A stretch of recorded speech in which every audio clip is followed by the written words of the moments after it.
Well, I threw together this little presentation, and I call it mixed tracks because you know, as he said, you never know how things are going to turn out. And I was positive that I was going to, be a career broadcaster. And it's not that I disliked it, but I found myself really enjoying the behind-the-scenes stuff more. And but an awful lot of what I did during the short time I was a broadcaster has really helped me every step of the way. So what I do now is I'm a creative director. Now what is a creative director? There's a famous example of a creative director running around these days. I don't know if you know Don Draper. I, I, I don't look like that. I look like any one of a number of fat guys that dies toward the end of The Sopranos.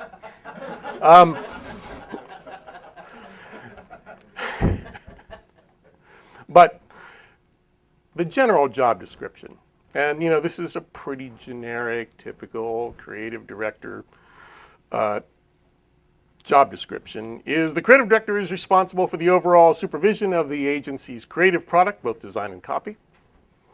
The CD interfaces with the client, the account executive, and art directors, designers, interactive, and broadcast producers. The CD is responsible for helping formulate and implement the strategic marketing plan that has been developed and interpreting that into the big idea. I heard one creative director at a symposium I was at a few years ago put it more like this. Make up stuff, and then make up stuff about the stuff.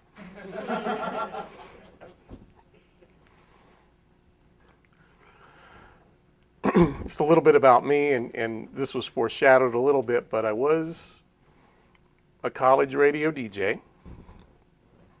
I became the college TV news and sports anchor at various incarnations, depending on what year we're talking about. I did, for the college, this is all the free stuff now. I was the sports director. I did play-by-play and color.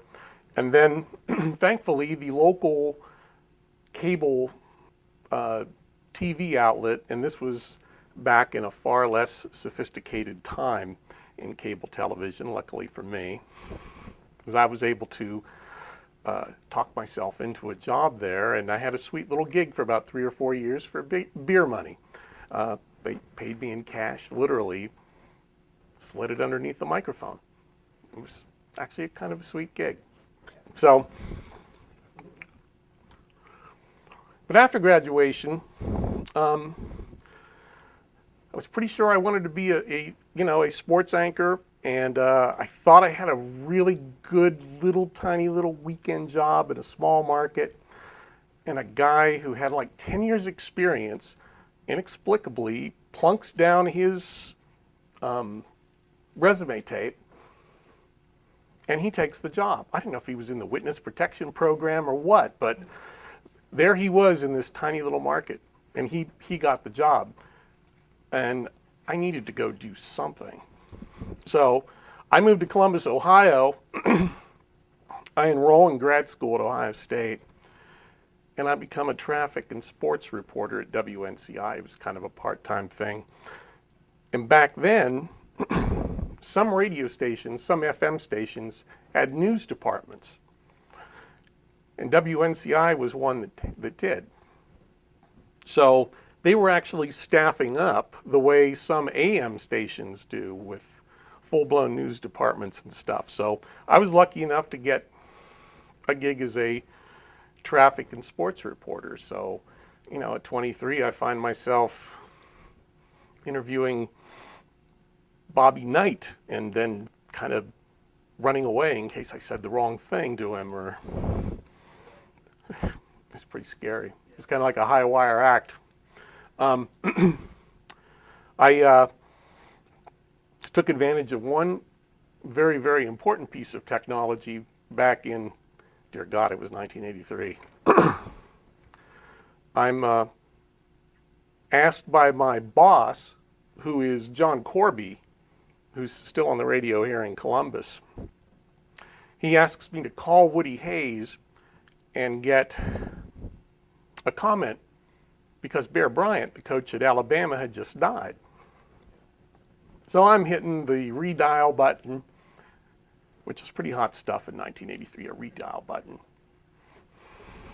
Hitting it. It's busy. I figure he's talking to everybody else in town. I don't know, I must have done it 25, 30 times, and then it starts to ring. I go, whoa. Click. Hello? And I'm dumbfounded. There's no way Woody Hayes answers his own phone, does he? And I said, this is Tom Bedway from WNCI Radio. Is Coach Hayes there? Speaking. Whoa. Coach Hayes, this is Tom Bedway from WNCI Radio. I'm just going to roll a quick. It was a cassette back then. I'm really old. Can you please comment on the the death of Coach Bear Bryant today? He died? Oh no! And he starts to cry. I felt terrible, but I'm rolling the tape and I get this exclusive just because I mindlessly hit the redial button a bazillion times. I had assumed that he had talked to everybody else in town, and there was no way I was telling him. He just walked into his office and picked up his phone. Although all the busy signal I was hearing was everybody else in town trying to call him. So that was my main claim to fame at WNCI when I was doing that job. I was an overnight DJ for 3 months. The overnight DJ at the time had gastric bypass surgery, so I got to do that gig for about 3 months. Back then, WNCI had a $10,000 no repeat music guarantee. So we played the same song twice in a 3-hour period, and you caught us, we paid you $10,000. Now, if I know. It would be impossible for most of these stations to do that. But that was kind of a high wire act if you think about it, because back then stations weren't so automated. So it's like, yeah, I don't know if we play the Eurythmics or not. I guess I got to trust this, and you play the record and hope you didn't mess it up. So after I graduated from grad school, I got to produce the morning drive show. And that was a crazy little gig that you had to get up 4 o'clock in the morning, read the newspaper, figure out what was hilarious that day, write some jokes for the morning guys. I played a couple of radio characters myself that I voiced live. One of them was the Reverend Shifty Greenbacks, which was a TV preacher that asked you to send all your money directly to God, care of him. And, insisted on wheeling in immersion tanks for the baptisms, no, for the wet t-shirt contest. He was a pretty wild guy. And so I get to do these crazy radio characters. And the thing is that you write them, and then within like 15 minutes, you have to be live with it. So it was a little bit crazy. It's one thing to do it as an anchor, as yourself. It's another thing to kind of rehearse it and then do it. So I also was public service director. So the nonprofits in town, if they were looking to do a promotion or a fundraiser, and if they were going to associate themselves with anything we were doing, I worked with them basically. I also had this little talk show on Sunday morning where I talked to the various nonprofits in town, and that was kind of good to polish the interviewing skills as well, although not as cool as making Woody Hayes cry.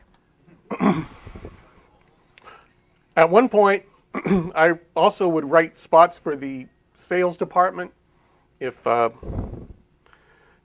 occasionally instead of going through an advertising agency, which I strongly recommend now, they would go directly to the radio station and they would just simply ask for a script to be furnished for free. And my hand went up to do that. And it was really, really important that I honed that skill because I get fired after a bad rating book with about 10 other people. I don't know how volatile it is these days, but back then, you just sort of waited for that Arbitron book to come out, and then you just sort of listened to see if heads were going to roll. And back then, it was strictly they mailed books, rating books to people, and if they had what was called a bad drop, in other words, if you were a radio station that did a lot of had a big urban audience, but through luck of the draw, the rating books happened to drop heavily in a non-urban area, then you might have a bad rating book, just pure luck of the draw. It wasn't quite as automated back then as it is now. So the whole situation was pretty volatile, and a whole bunch of us got whacked. So I took a shift to advertising because I thought the easiest part of my day was writing those radio spots, and I sort of parlayed that into a copywriter job.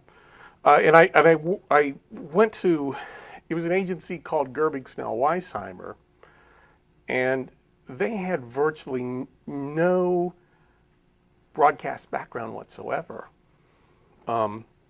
It was mostly a print agency that did an awful lot of pharmaceutical stuff. So they actually ended up learning just as much from me as I did from them. It's one of those situations where you can sort of make yourself indispensable. By then, I'm deadline pressure proof. I'll never forget one of my first days there. The creative director, because I'm a copywriter at this point, creative director comes to me and says, "Tom, listen, we've got an emergency ad. It's due to the pub Friday, and the art director is going to need to start on it Wednesday." This was a Monday. "Can you have it by tomorrow?" Are you kidding me? Because I was used to writing something and then having it be on the air in 15 minutes. I mean, that's the background I had. So, oh yeah, gee, I don't know how the heck I'm going to do that, but I'll sure try, coach. So it really made me sort of deadline pressure proof. I mean, after a broadcast experience like that, a lot of you know what it's like. I mean, you have to, get it out there and be on the air at a certain time. Don't want to print it by the next afternoon. I mean, come on. I sort of mentioned this a little bit, but my knowledge of broadcast production processes were a career boost. And we were, when they did do a TV spot, I got to be front and center because the creative director didn't know an awful lot about that sort of thing.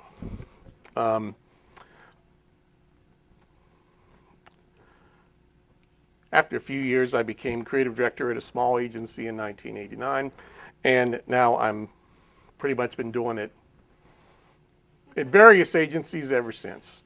So I've been at Burkholder Flint since 1995. I bounced around a couple of small agencies since then, or before then.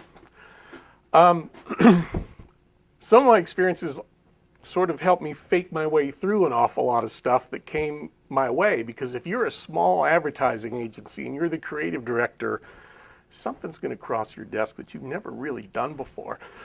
I wrote jingles and worked with composers on TV post scores. Now, I knew a little bit about music, but I'd never written lyrics.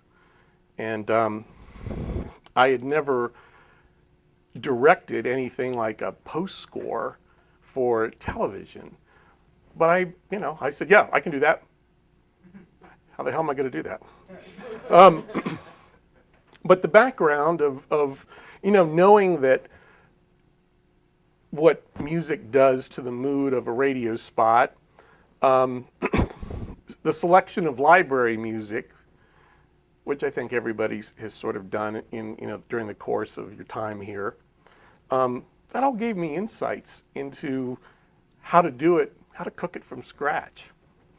I learned that jingles are best when they don't sound like jingles, like they're singing the features and the benefits, that they really do. They are at their best when they sound like a song versus singing about the product. So, having done some announcing work before, gave me insight on how to direct talent. If you've hired an announcer to do a voiceover, from your own personal experience that I better not over-direct this person because they don't respond to that very well. Or I can see that this person warms up very slowly, so I want to give them a lot of time. Ways I could phrase, I want you to sound a little bit more like this versus that. Just my background in doing voiceover work really sort of helped me out there. So, and working in radio gave me real world perspective on product positioning. And by that I mean formats. If you guys know that if you've got a dominant country station and you have a smaller country station, then a third station trying to do country is probably suicide. They're going to get crowded out of the marketplace. So formats sort of give you this real world, almost graphic look at the fact that marketplaces get overcrowded with certain products and certain approaches. And I deal with that in my job every day. So I remember at WNCI at one point when our ratings were going way down, we had a theme line. It was not too hard and not too soft. And we used to always say, and not too many listeners. Because we were just sort of master of none back then. Now, of course, they've gone on to do very, very well over there. They spent a lot of money on the station, all that other stuff. But back then, they were kind of in a ditch. And it was all my fault. So, a typical day in the neighborhood for me. I develop and present ideas. I concept and write TV, radio, video, outdoor websites, banner ads, newsletters, direct mail. I might name a product. I might name a service. I might name a company. I might direct on logo and product design. I am not an artist. Dear God, no. I'm not an artist. But I've hired 2 or 3 damn good ones in my career, and they've made all the difference in the world. So, I've been lucky enough to work on, the Midwestern Auto Group logo is still the one that we sold back in 1989. CD 101's logo, which is now I know 102, but that was a pretty cool logo that we did. I passed the Clark Gray Vault Company on the road today. That was the logo we did back in about 1992. The Clark Gray Vault Company, and they're still using the tagline that I wrote, "Only memories last longer."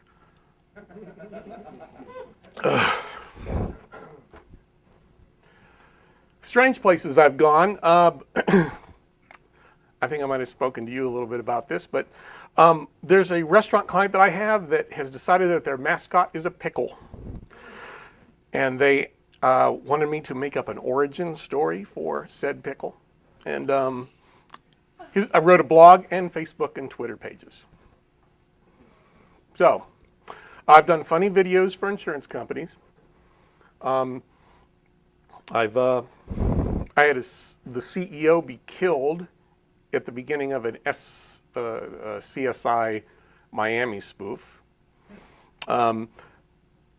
We did a Letterman spoof once and threw stuff off the top of the building. I can't believe you let us do that. And one of the executives was telling me he's on the phone to AM Best. You know anything about AM Best? They're the company that rates insurance companies. Gives them an A+. It's usually financial, but it's an awful lot about stability. He says, I'm on the phone with AM Best, and all of a sudden, I see a turkey fall down by our window. We threw a turkey off the roof. Couldn't believe they let us do that. I remember I told you I was at Gerbig, Snell Weissheimer. They did mostly pharmaceuticals. I did a instructional video for EvacuQuick. Can you imagine what EvacuQuick might be? It's a product you take before you have a barium enema so you can be examined by a scope. Yeah, it's true. It's true. So EvacuQuick, pickle, insurance company, throwing turkeys off. And a sales video for morticians. Yes, that was for Clark Gray Vault Company. Shooting a video overnight in a funeral home with explaining to the widow why you need a grave vault to protect the precious contents. It was hard to keep a straight face during that one. And you also, when you shoot at a funeral home, you have to shoot in the middle of the night because they're kind of busy during the day. So, middle of the night, dead bodies just down the hallway. Pretty crazy. Party all night. And the lady that we cast as the grieving widow, I saw her pull a little flask out of her purse and take a little sip. I think she was freaked out by the whole experience. She did a good job, but anyway, so the horrors I've seen, the horrors. Stuff I've done that you may have heard of, I mean, people that I've worked for, an awful lot of the Columbus State work over the last 12 years was stuff that we worked on. Hardee's Restaurants, I did some stuff that clogged the arteries of loved ones back in the 90s. Columbus Zoo, an awful lot of the zoo stuff we worked on for a good while, about 12 years or so, I think. Grange Insurance, yeah, that was the company that let us throw the turkey off the building. Rusty Bucket Restaurant and Tavern, those spots are running now. That was original music. You can actually hear me and a couple of friends and a couple of the client sing, they chant, "Grab life by the bucket." I'm actually one of the chanters. I didn't have a big budget, so I was pressed into service. Ronald McDonald House. Advertising agencies do pro bono work for charities. If we're going to charge a little bit, we call it low bono. But that's always near and dear to our hearts. It does let me work with, the OSU football and basketball coaches without making them cry. And that's kind of a nice change if you think about it. AAA Ohio Auto Club, done some of that stuff over the years. That was mostly radio executions. Velvet Ice Cream. Yeah, there's been a lot of food. Doctors Hospital, helped them roll out their maternity stuff out on the east or the west side. Cameron Mitchell Restaurants is something that I work on right now. That's always fun. More upscale brand. Always a kind of a good stretch. What's that?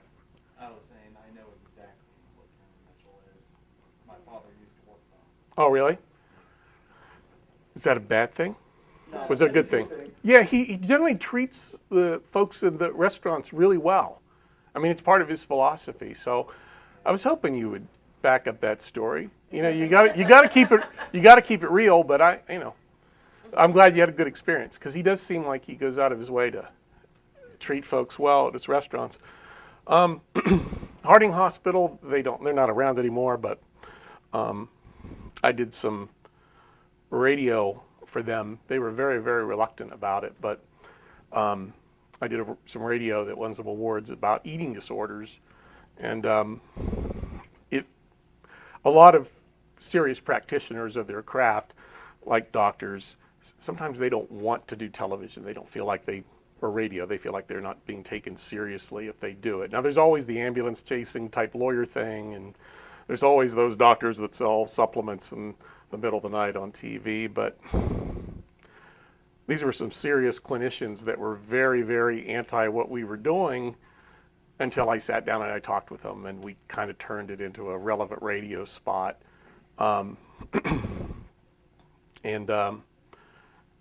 We basically, the job was to do radio, but what the clinician told me, she said, well, you'll never get anorexics to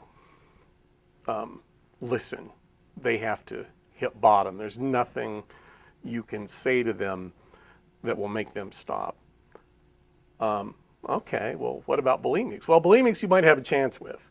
So we did some spots about bulimia and left the anorexic stuff to be more of a direct marketing situation. And they did really, really well with that. They were able to change some lives, and sometimes that's kind of a cool thing, at least. So, the Ohio State University, I've done some video work for them. Kind of hope it's more, and I hope I don't make anyone else cry. WWCD Radio, I told you about the logo. We did some early television for them when they were just being launched.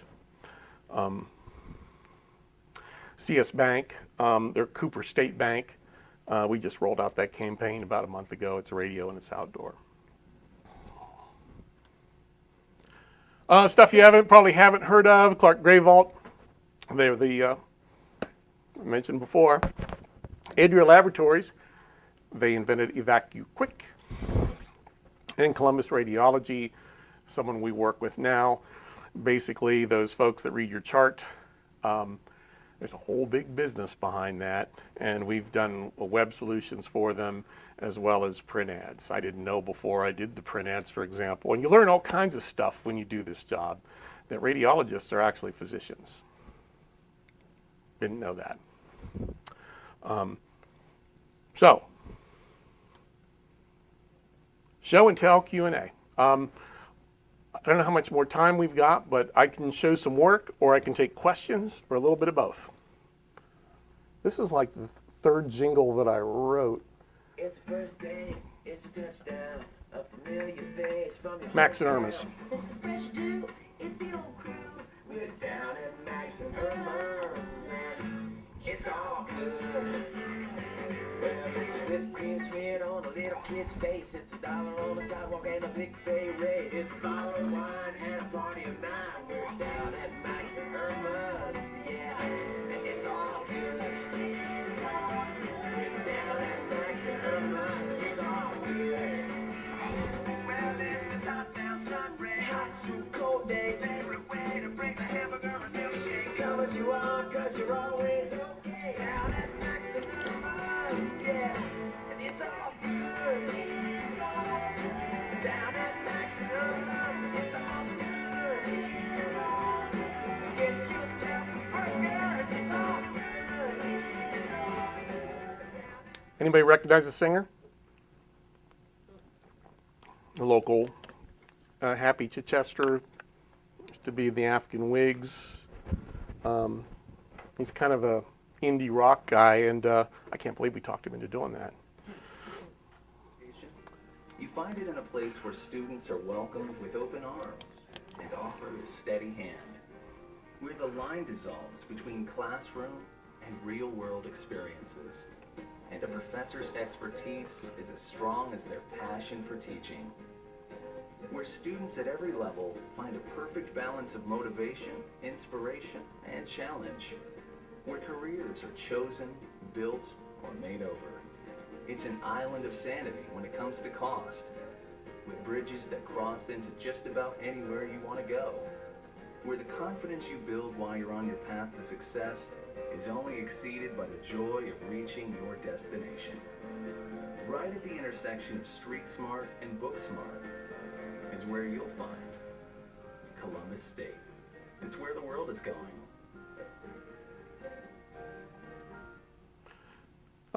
70 students over a 3-day shoot, all in different locations. Everybody had to be there on time. I don't know how the production company pulled it off. I mean, think about that. Think about all your lives and the stuff that happens. And we got pretty much everybody to show up all those different places. I was real happy with the high definition videography in it. Music tracks very nice and emotional, all that stuff. We kind of, what we were trying to position Columbus State as is, first of all, we wanted to make it look as good as possible. And second of all, we wanted it to sound very, very welcoming. So I think we accomplished our mission pretty well on that. It ran for a couple years and, you know, won more than a handful of awards. And best of all, it worked. Okay, now I'm going to flounder through their little convention. Well, what have we got here? Insurance company's CEO. Beaten to death with some rolled up travel magazines. Are you sure it wasn't suicide because he didn't want to be in another one of these life trip videos? That's a good thought. Or he might have OD'd on EODB. Inside joke. But I think he was killed for what he knows about the life trip. You do? Well, what should we do now? PA, take this stuff back to the crime lab. But first, I need to strike a pose and say something dramatic so we can start the Who song. This isn't a life trip. This is a death trip.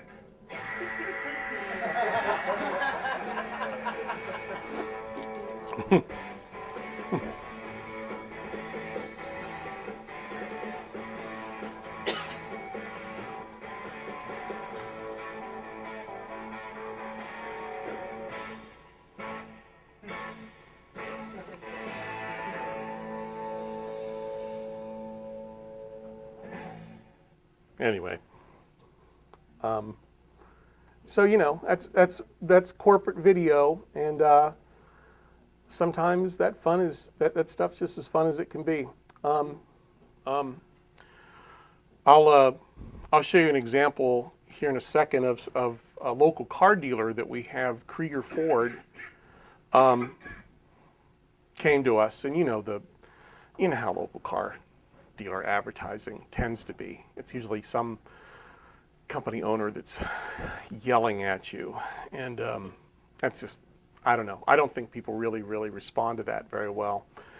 And the Krieger Ford folks, who had not advertised in years, I think they kind of had a good sense of that as well. So they came to us and said, we want to get back on TV again because we are, you know, Ford's starting to get good product in the pipeline. You know, they really were. I mean, Ford's kind of made a nice comeback. So what do you think of putting us on TV?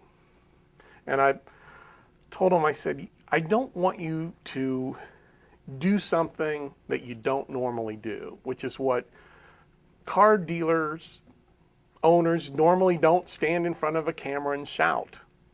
I said, and I don't think I want you guys to do that. I want you to sincerely look into the camera and just be a little bit more sincere, and let's mix you in with customers doing the same thing. So instead of 30 seconds of a guy yelling at you, let's try 30 seconds of real customer testimonial, and you woven into one nice piece. So they came to us with the thought of putting themselves in it and maybe doing some testimonial ones as well. When we got back to the shop, the agency, and kicked it around the conference room table, we decided that if we could weave the two together and make it a much more low-key sell, then it would be to their best advantage. So when you do interview style spots, you tend to not script them. But we did sort of reference scripts that I developed based on the reactions that they wanted to get out of people and what they wanted to get out of people. And fortunately, those two things tended to be the same thing in this case. So we did a series of like 6 of them, and we took them back to the client, and they just loved them. So we we told them to, okay, we're going to need about 12 to 15 customers for our 2-day shoot. Okay. Oh, gee, I don't know. It's hard to get them. Well, we arrived that day. They had 50. So they did their job a lot better than they thought or we thought they'd do.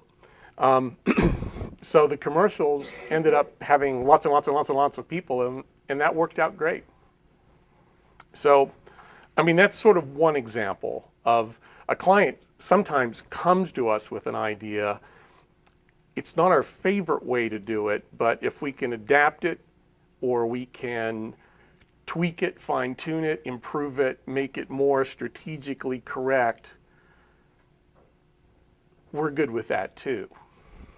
Our best, I think we do our best work though when it's a whole account like say Columbus State. You know, we go in and we begin the process by looking at research. And some research caught our eye that said Columbus State, in terms of what employers were looking for reputation-wise, they were in 4th place behind OSU, Franklin, and I don't know. We sure as hell wanted to kick the hell out of I don't know. So what we decided to do was we looked at their previous work, and they had done an old-time jingle where they sang the features and benefits. We have your future in mind, da-da-da-da. And they had, they approached it from a sort of a retail, almost a car dealer-ish kind of approach. So job one for us was, the decision we made right off the bat was, this place is awesome and we ought to make it look great. So the first decision we made was we're going to put high production value into the TV spots. We don't care if they don't run every 5 minutes, because we thought that the way they were doing the spots before, the more they ran, the worse their reputation got. So we went with much, much higher production values. And the other thing we wanted to point out was people already know that Columbus State was inexpensive. So saying it over and over and over again, that felt like it cheapened it. And the market research told us that people already knew Columbus State was inexpensive. So we decided, again, to make them look as good as possible. Because what that translates into is value. If you pay for something that's, if you pay a small amount for something that looks cheap or is cheap, that's just cheap. But if you get a good deal on something, if you pay less but it looks great and it's a great product, it's a good value. And so we were going to up the value. And we came up with what we call a brand soul for Columbus State. And we decided that their brand soul, which is basically their personality of their brand, was they're a forward-thinking friend. You know, that they're smart, looking ahead to your future, but they're a friend. So they're approachable. And that drove everything we did for the next 12 years. You know, the approachable aspect of that spot I just showed you, they were pretty much all about being approachable and friendly, and this looks good and you can do it. So that's sort of a long-winded way around to tell you that whether it's a one-off like Krieger Ford or a whole account, that's just sort of the way we approach it from a very strategic place. And if we're lucky enough to start with a research, we love that. On a typical account, how many times do you have to go through and like write up an idea and they don't like it, and you know, how does that process work when you take something to a client and they don't like it? How do you guys just go back to point A and like rewrite it, or like just try to take a different turn, and how does that work? Well, it's part of the business, and what I always tell our guys, and this is a good lesson, I guess, but I always say to my art guys or my broadcast folks that I would hire in from outside, I don't want you to get weaker on the revisions. I want you to get stronger. Sometimes the client wants you to do something that sounds really dumb. But the reality is what they want might not necessarily be something that is a revision to that spot, but an opportunity to do something else to fix the same problem. You never get to that kind of thinking if you just sort of pout and then just kind of do as you're told. So I always tell our guys, at some point we do what we're told, but let's show them something else that may solve the problem in a different way that they may not have thought of, because that's our job. So, and I tell you, an awful lot of the time, we'll make that revision and be damned if it isn't better work, if it isn't a better spot, because we didn't give up, you know? And, you know, the folks in my department, it goes the other way. Sometimes I get pouty. God damn it, I liked that music track. Honest to God, how could they not see that, Tom? And they'll correct me, and I always appreciate that.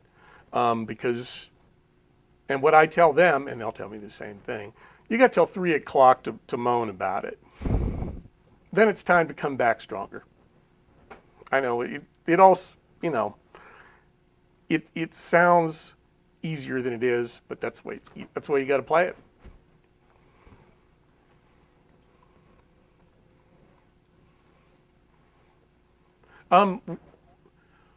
Why are you folks here?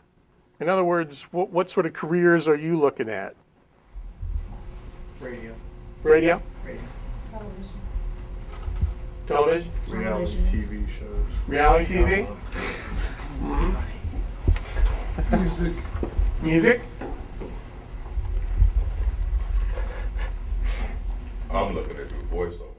Heck yeah, you are.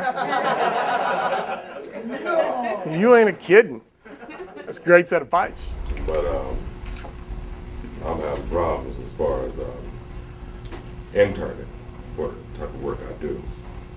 My job is I have to be at work every day, and I can't get into no radio stations or anything. So that's the plan. I don't think that it's working out though. Still. It's a lot of people in this town that are good at voiceover stuff. They end up doing one of two things. They either have a day job that has some flexibility, because this isn't like Nashville, Tennessee, or Orlando, Florida, or Los Angeles, or any place that generates content all the time. You know, so it's hard to make a full living on that. Now, what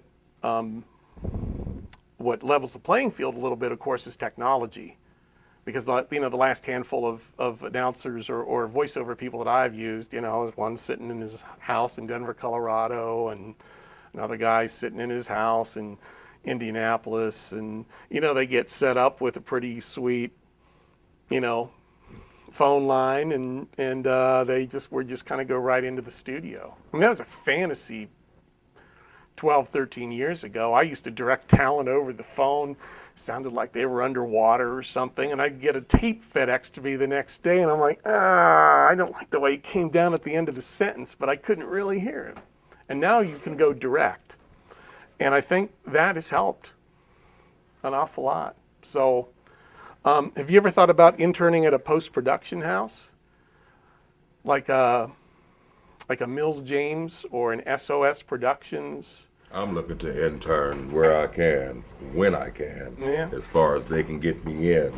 My job, I have to be at work 6:30 in the morning. I don't know what time usually I get off, but I can get off on time for school. I drive a dump truck. I've been driving CDL for 17 years, so I drive a dump truck now. And so, you know, I can get out of school, I can get off work at a decent time to be able to, the weekends is no problem.